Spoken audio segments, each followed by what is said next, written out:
Hello, everyone. This is Dr. Carol Jones. I know it's been 6 months since my last post, and a lot has happened, but I'm glad to be back. I'm going to begin slowly and hopefully build back up to every week. This year, I'm doing something different. I'm calling it the Year of Information. Each month, I will highlight the month's awareness theme and link it to domestic violence. For the month of January, the awareness themes that are being highlighted are stalking and mental wellness. All the information that I'm using is readily available online using a simple search. The only thing that I would suggest is whichever site that you go on, make sure it's a reputable site. So let's get into stalking. There are 4 different categories under stalking when it relates to domestic violence and stalking in general. It's surveillance, intimidation, life invasion, interference. So let's look at each one.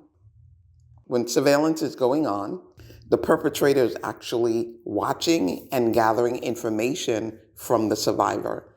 They're following them. They might go through their mail or their trash.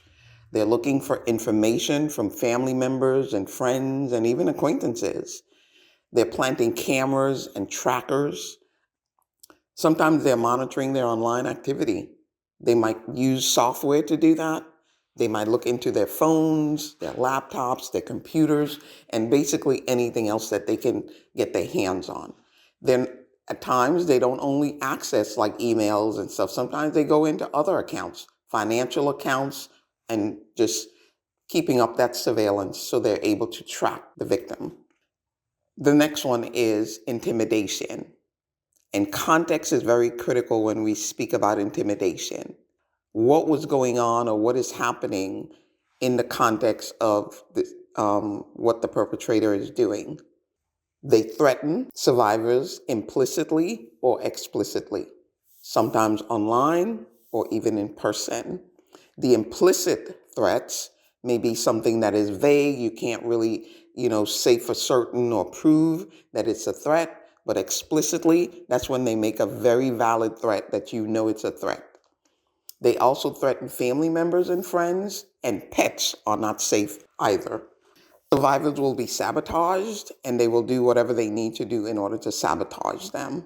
Sometimes they are blackmailed, whether they're going to send information to people that you know, post it online. They do different things to blackmail the individual.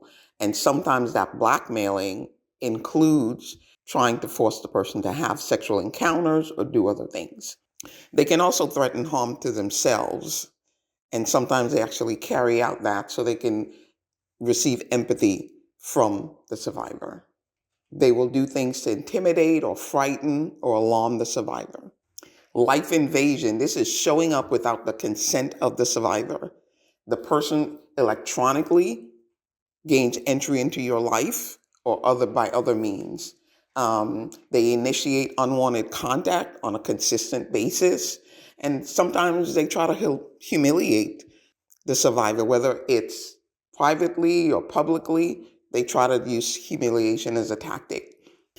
Survivors have been impersonated, or the perpetrator might impersonate someone else to make the survivor think that, they're actually engaging with someone when it's actually the perpetrator who is doing it.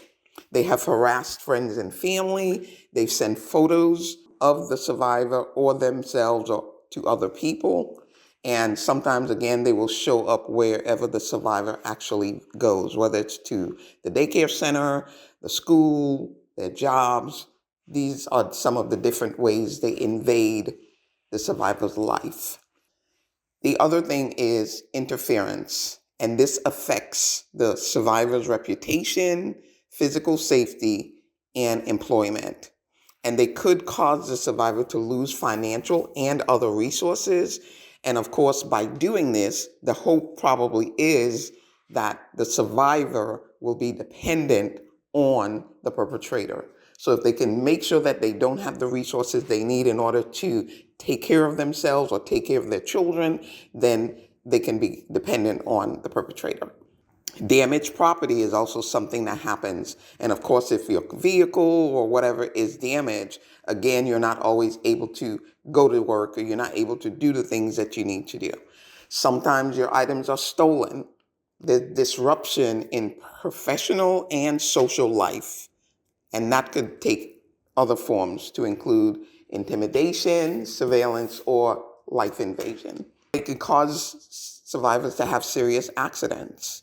And that does not only apply to vehicles, it could be having accident in other ways because of things that the perpetrator does. Physical assaults, we're not going to leave that out. Sometimes when there's interference, that interference ends up becoming a situation where the survivor is assaulted. And again, they will share personal information of the survivors online or by other means, again, to cause them harm to their reputation, their physical safety, or to even try to abort their employment. So that's stalking. Again, we've got surveillance, intimidation, life invasion, and interference.